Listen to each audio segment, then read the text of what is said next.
Bodh Gaya, northern India, a focus for Buddhists all over the world.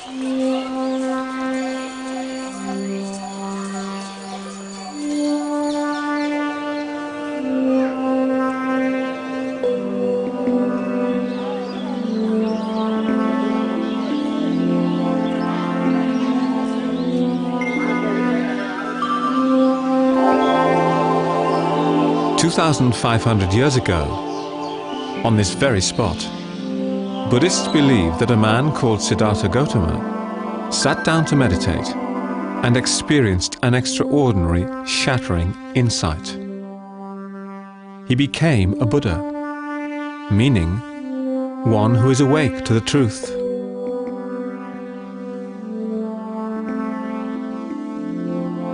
Despite his privileged upbringing as a prince who was set to inherit his father's kingdom, Siddhartha had been dissatisfied and driven by a desire for a deeper meaning in life. He now dedicated the rest of his life to teaching people how they could realize the truth about existence as he had done.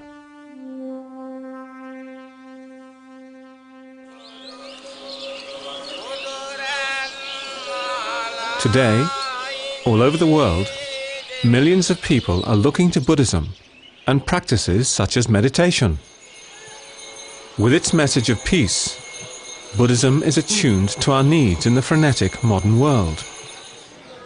It offers an inner path of self-awareness and development.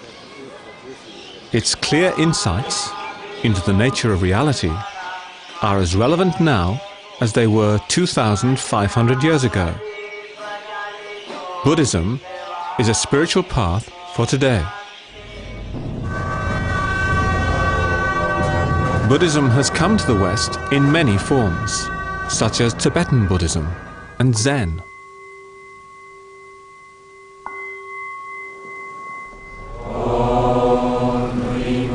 The Friends of the Western Buddhist Order, or the FWBO, is a Buddhist movement that has grown up alongside these traditions in the West and is dedicated to bringing the Buddha's wisdom alive in the modern world. Since its foundation in 1967, the FWBO has grown into a diverse, vibrant community of devoted Buddhists, with activities in 24 countries.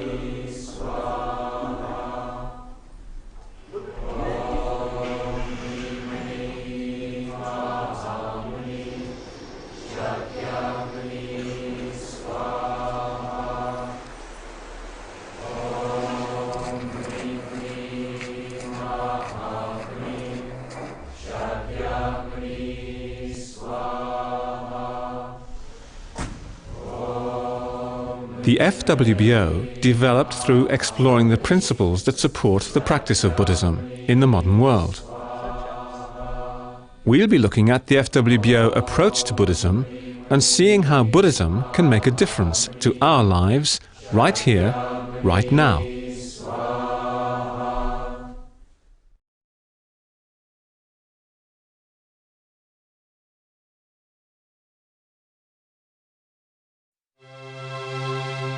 The FWBO was founded by Sangharakshita in 1967.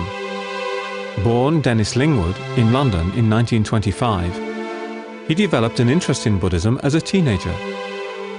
On being demobilized from military service in India at the end of the Second World War, he set off to explore Buddhism further.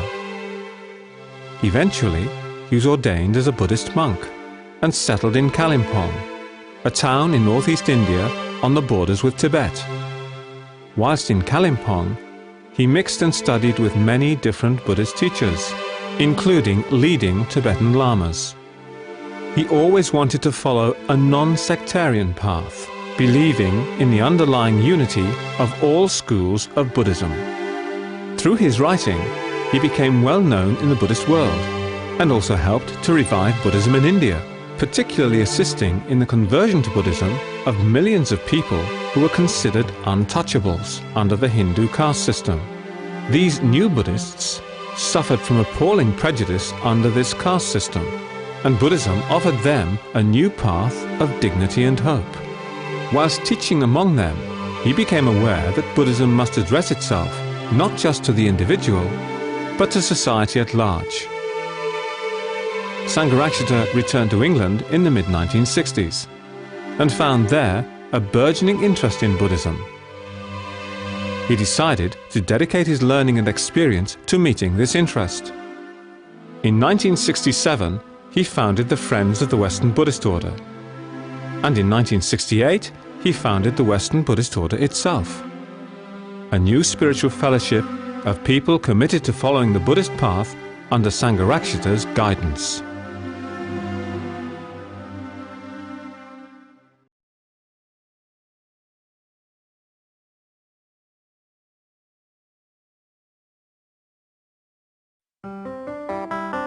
In bringing Buddhism to the West, Sangharakshita wanted to get back to the very basis of what it means to be a Buddhist. His answer is that a Buddhist is one who is committed to following the Buddhist path and living according to its ideals. It's not a label or a role, but something to which one can bring the whole of oneself and live out thoroughly in every aspect of one's life. Buddhists speak of this commitment as going for refuge or committing oneself to the three jewels. The three jewels are the Buddha, the ideal of enlightenment, the Dharma, the path and the teaching of the Buddha, and the Sangha, the spiritual fellowship of those who tread the path. Going for refuge can be seen as the urge to become wiser and kinder, more peaceful and compassionate. And then just take a few deeper breaths and just to, just relax more inside yourself. One practice fundamental to the FWBO, going right back to the time of the Buddha, is meditation. Meditation not only helps us to slow down and cultivate a fuller awareness of ourselves, but also allows us to transform and gain wisdom, just as the Buddha did. We can also deepen our meditation practice by going on retreat. Be it a weekend or a week or longer, a retreat is a refreshing opportunity to meditate more often, supported by others, and to relax in peaceful surroundings.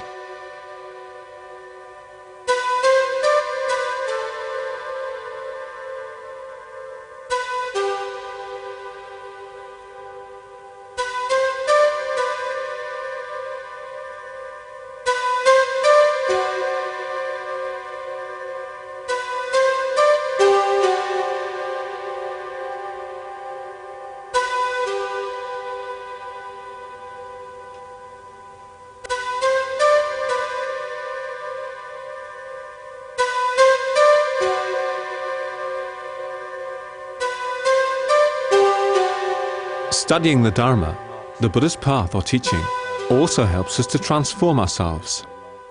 In the FWBO, people study the Buddha's core teachings as well as teachings from all Asian traditions, including Tibetan, Japanese and Chinese.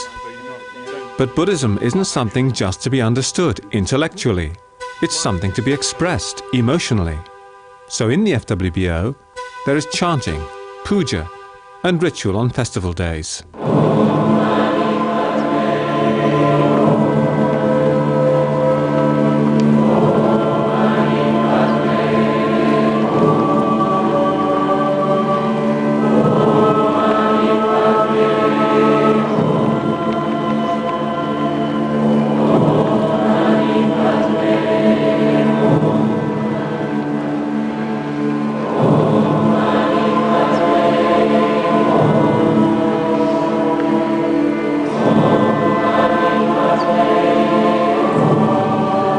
Sangharakshita wanted the FWBO to inherit the values of the entire Buddhist tradition, rather than those of one particular school. At the same time, he wanted the approach of the FWBO to be distinct and relevant for those wishing to practice Buddhism in the modern world. In the FWBO, people consider themselves as simply Buddhists. All over the world, even in traditionally Buddhist countries in Asia, people are adjusting to the rapid pace of modernization and globalization, and asking how to apply traditional Buddhist wisdom to their new environment.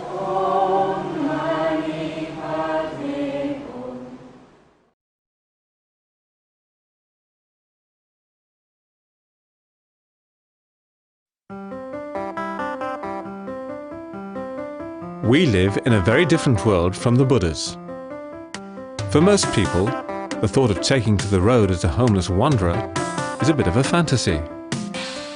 But whatever their lifestyle, monastic or family person, worker or meditator, everyone can take the next step in devoting themselves to these values.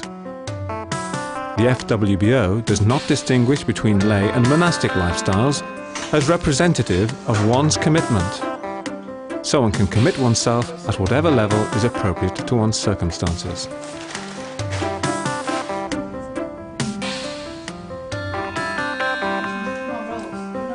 But this is the last treat today. Listen.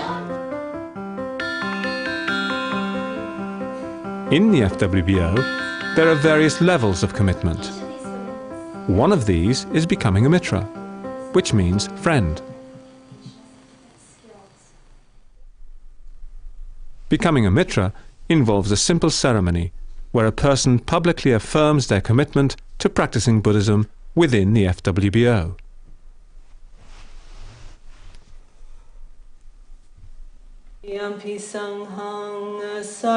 Those who wish to make a much deeper commitment can ask to be ordained into the Western Buddhist order.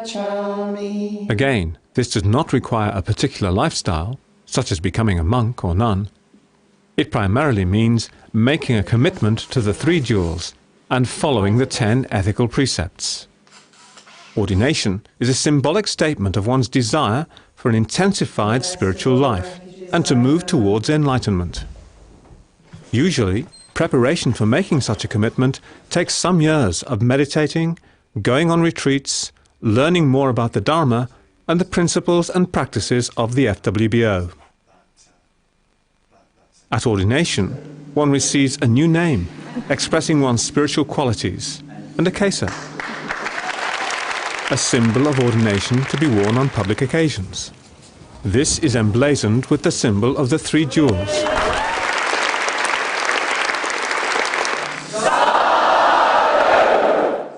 Namo tassa bhagavato arahato. The Order is a worldwide network of friendships.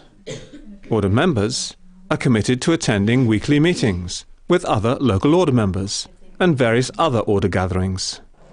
Every 2 years, the Order meets for an international convention.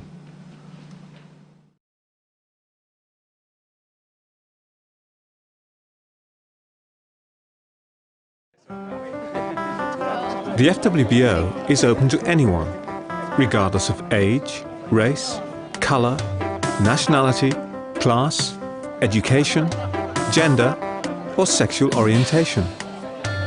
Buddhism says that every single being has the potential to gain enlightenment. Over time, the FWBO has reached more and more people. School children in inner-city Manchester, families struggling in the slums of India, Buddhists living a more retreat-like lifestyle in the Spanish mountains,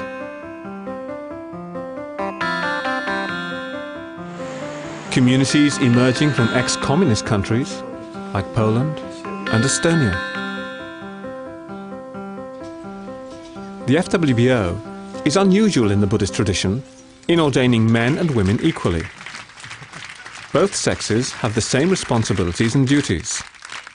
Women are ordained by women. Men are ordained by men. Because ordination is based on commitment rather than lifestyle, all kinds of people can go for refuge and enter the Order.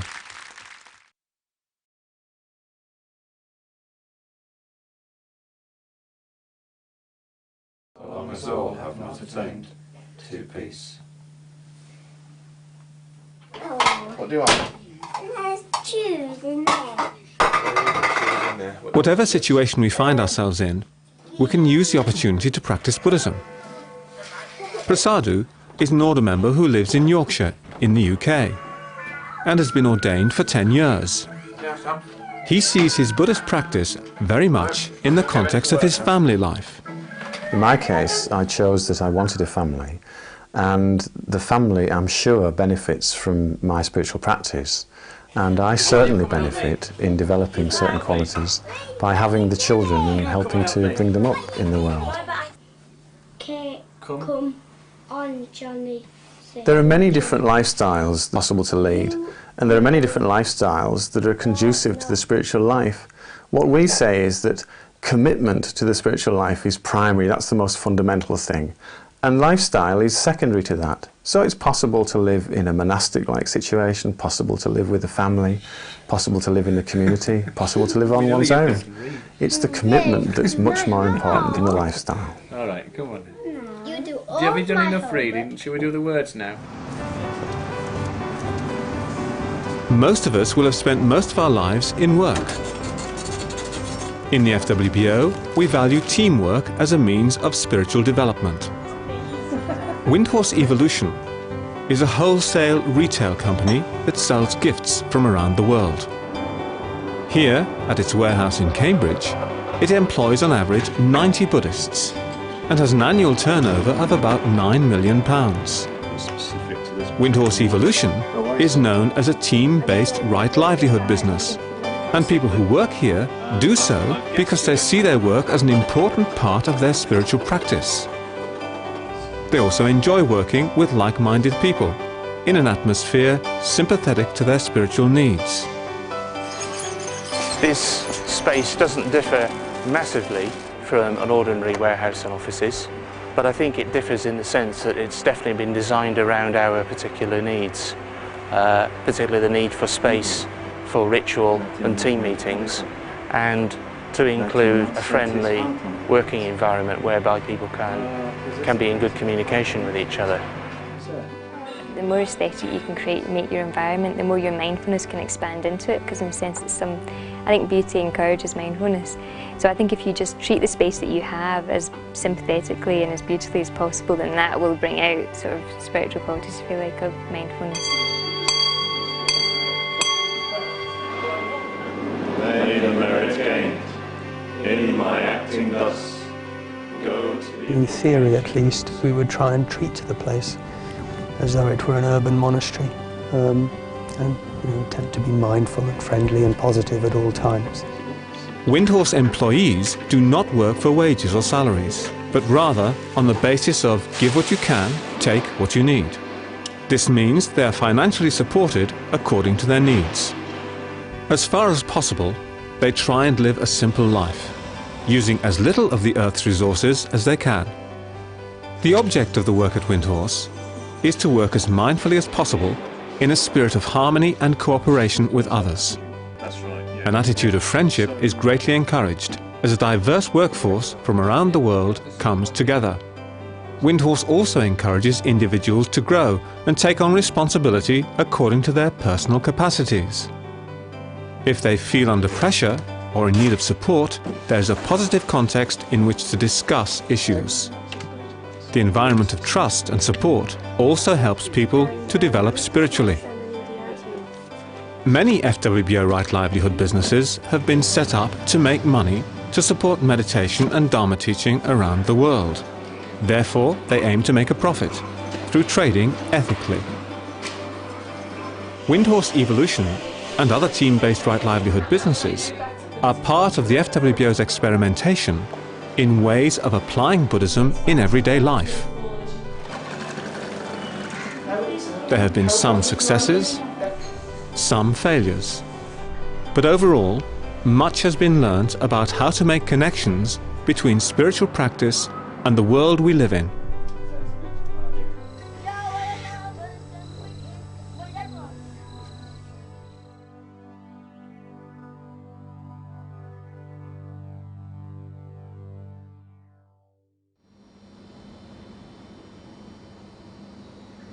Another way we can make connections between Buddhism and the world we live in is through the arts. Sangharakshita has taught that a sense of beauty is an implicit part of the Buddha's teaching. And it's important for those who live outside traditional Buddhist countries to find this beauty within their own culture. Along with meditation, the arts can lead us to more positive and expansive states of mind, and a sense of wonder about the nature of existence itself. The arts, whether painting or poetry, storytelling or music, can all help us make emotional connections with our own culture. Is it so? Is it so? Is it so? In 2002, Maitreya Bandhu and Amala Mati produced The Triumph of Life, a Buddhist opera based on the last days of the Buddha. I wanted to create a real sense of community around a single imaginative project that was worth doing, irrespective of whether you were a Buddhist or not.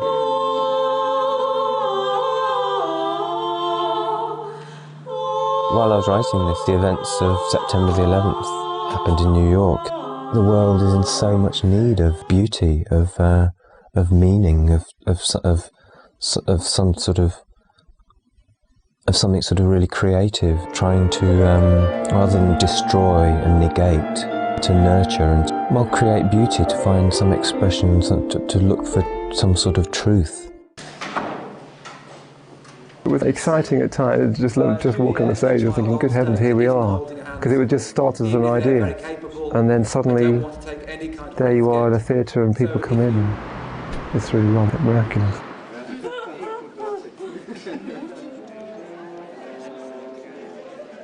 With mindfulness, strive on. In my conception of beauty, it also includes truth and goodness. And I believe that the Dharma is that. I think if you understand the Dharma, and if you touch the Dharma at any point of itself, at any moment, that moment is both beautiful, meaningful, and good.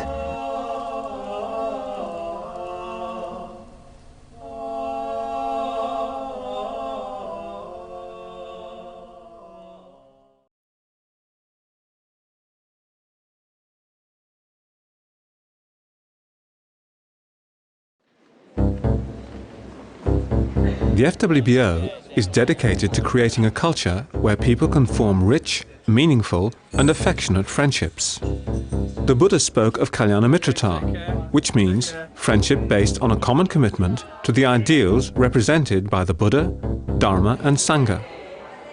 Friendship based on a shared belief that human beings can change for the better.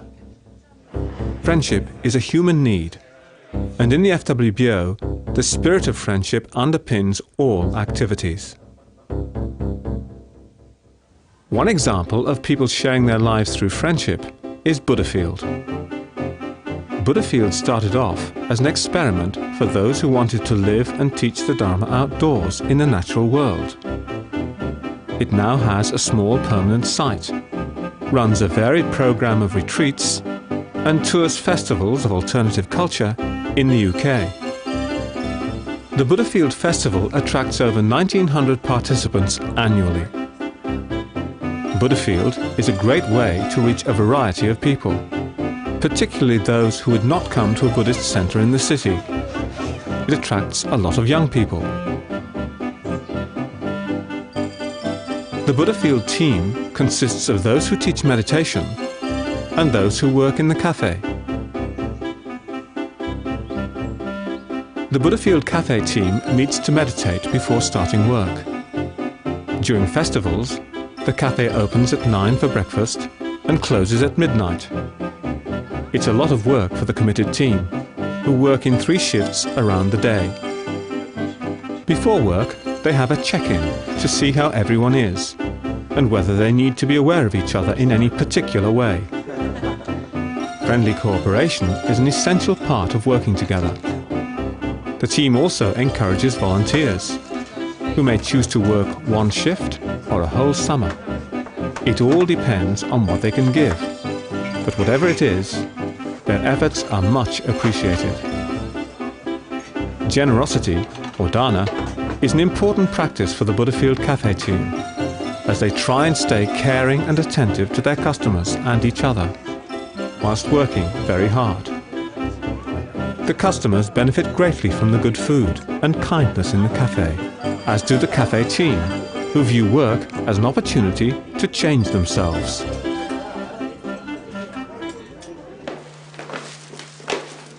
Another way that people get to know each other and build friendship is by living together in a residential community. In the FWBO, communities are places where people live and practice together, confident that their companions share their sense of purpose. They meditate together, eat together, share the burdens of the day, and try and live in a spirit of cooperation. They usually consist only of women or of men, because community members have found that they can develop a more rounded sense of self through spending some time away from the opposite sex. Through the practice of sharing, communities help people live more simply and waste less of the world's resources. They're also great fun. Not everyone is able to live in a community, but everyone can be a friend.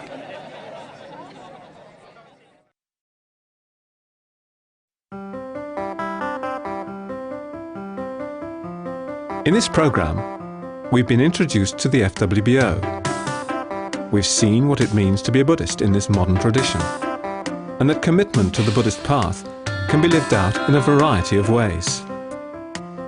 Through our practice, we can bring about a total transformation of our being, bringing us into a richer and more dynamic relationship with ourselves and the world around us. We can realize our fullest potential as human beings, becoming wise and compassionate, as the Buddha did, for the benefit of all.